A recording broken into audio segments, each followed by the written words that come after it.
Hello, Bob here from Toy Recon. As you can see, we're going to be reviewing Aragorn from the Lord of the Rings, the Deluxe series made by Diamond Select Toys. Now, he's part of Series 3. That does come with, Series 3 was the wave that included the Moria Orc.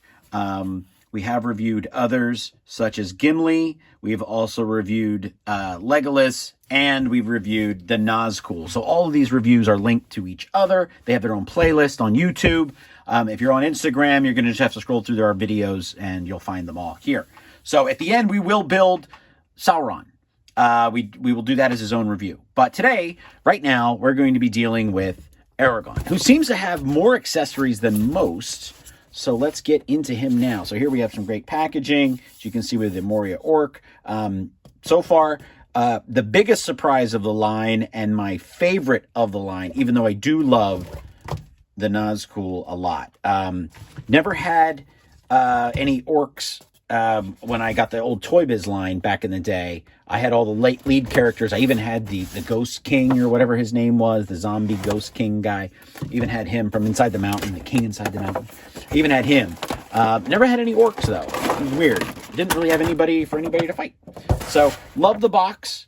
Love the fact that Diamond Select has started doing boxes now instead of just the old blister packs like they still do sometimes for the Marvel Select and their Iron Giant line, but I'm liking these better, especially if you're an in-the-box collector, which there are still some out there. But open them up, let your toys breathe, have fun with them, find out what you paid for. I know that's tough to do sometimes. Some figures are worth more if they're in the pack. Buy two. Then, if you need to get around it, buy two. I do that with my Star Wars figures. I try to buy two of everybody. Just order 2 cases sometimes. That helps. So, we do have the sword. And I really feel awful that I could not tell you the name of Aragorn's sword. This is just the regular sword. But like I said, I think he's got more accessories than anybody else so far. It looks as if he does. Now, we do have, this is the left foot of Sauron, and they are about 5.5 inches. Boom. Like that. 5.5 inches. So he is going to be tall. Very tall. This is the fist hand that will hold the scepter that, I'm sorry, my camera's not focusing. This is the scepter hand. It's really not focusing. There we go. This will be the hand that holds the scepter that comes with the orc. And we get here to Aragorn. Now, so as I said, he comes with a lot of weapons. We do have the torch, which I absolutely love that he comes with a torch that would go right into, so you could really do it up. Nice effect. And you know what? They all had torches at one point. This would have been a cool prop to add to all the characters. So to have Gimli have this, or to have Legolas have one of these, would have been nice. He's a little bit dirtier, so this is more Fellowship of the Rings, kind of towards the end here, because I say that because he has the sword here, which comes out, not sword, I'm sorry, the knife. So this is the one that he throws into the Uruk-hai. That's really nice. Like, that's a nice detail. And he's got Boromir's gauntlet. So this is more of him from the end. Now, the funny part is they made the big sword. No, I've got the swords right. This is his sword. So this is the sword that you want him to come with as regular. But then this is the remade sword. So this is the sword that cut the ring. So I'm not sure how you would trade these out. So this is one of the things that either fell to the wayside or that Diamond Select just didn't think that too many people would be, focusing on. I'm focusing on the fact that a lot of the weapons, like, what do I do with this? I can't change this out. Look, this rubber is attached here, so I can't make it this sword. So I come with this extra sword. It doesn't quite work. By the way, he's got the ring of his people right here. Again, the other gauntlet. Boromir. We've got nice, you can pull back some layers here and see some different colors. We have this little pouch. That would get lost if you want to pull that up. You never see that if you left it in a box. We've got mud and dirt. Now, as far as faces go, it resembles him enough.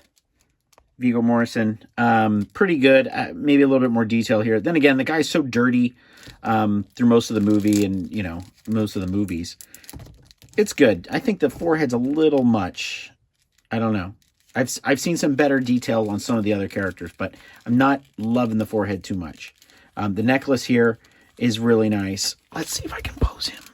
This leg is a little loose already, but let's see if I can at least pose him enough. I'll put this one in this hand, and we'll give him the sword in the other. So he does not come with extra hands, which is a little unusual. You thought that, well, who was it? Gimli came with extra hands. You think that Aragorn would come with extra hands too. So that's not working for me. That's really not working for me. So let's see, that's not working for me either. So this isn't really... All right, so we want to do this as he's looking. And we want to put this sword in this hand, because that would make sense. That's where he would pull it from. He'd pull it from there. So this ball joint on the foot, there we go. So that straightened that out. Okay, I was having problems with that. I'm going to try and do this as the front foot and then bring this one back a bit. There we go. There we go.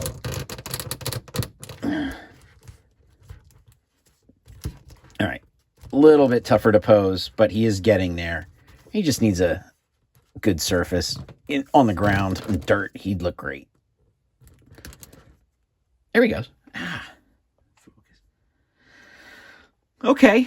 Pose-wise, really cool. I do like this look. And to tell you the truth, this is from the third movie. I mean, it's nice that they included the sword, but I would have made that with the actual figure of him in more of the nicer armor, you know, kind of the maroon outfit that he wears after the second movie into the third movie.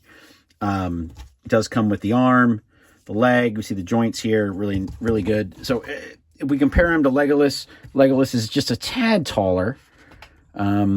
But if we do the Trinity of Lord of the Rings here, we do have Gimli. Looks pretty good. And you know, the one guy I think I'm utterly missing here, as I'm one figure away from doing them all, is Gandalf. So I don't have Gandalf, despite him being on the box. Kind of odd, he wouldn't be in the first wave. I've got Frodo to do yet, but, you know, as we start giving you scale, I mean, he really does. He is good. I hate that when that happens. So it gives you an idea. Now, not everybody has their weapons, and of course, and such. I love the torch. Love the torch.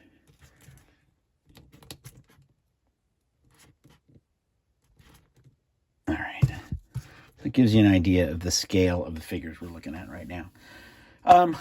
I'm liking his posability. I love his weapons, and I love the fact that you can put his different weapons into scabbards. Here, there's something for it to go into. Don't understand why this has nothing, not even like the little loops here that would be for the belt. They're filled in, so you can't even really do anything with it.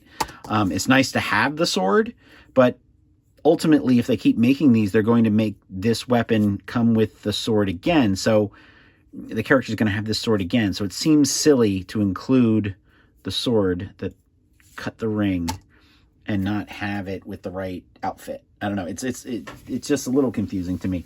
Also, he doesn't have a bow. That was kind of essential to the character in the movie, and we have bows with Legolas, so why didn't he get his own bow? Those are my comments for Diamond Select. You take a look at it. You know, you roll it around as you want. Is it just good to have a Aragorn figure again after 20-some years? Yes. But as far as he's got more accessories than anybody else, but I would have had a bow over this sword any day. This is Bob, Toy Recon. Check out all our reviews. We're going to review and build Sauron at the end. Later.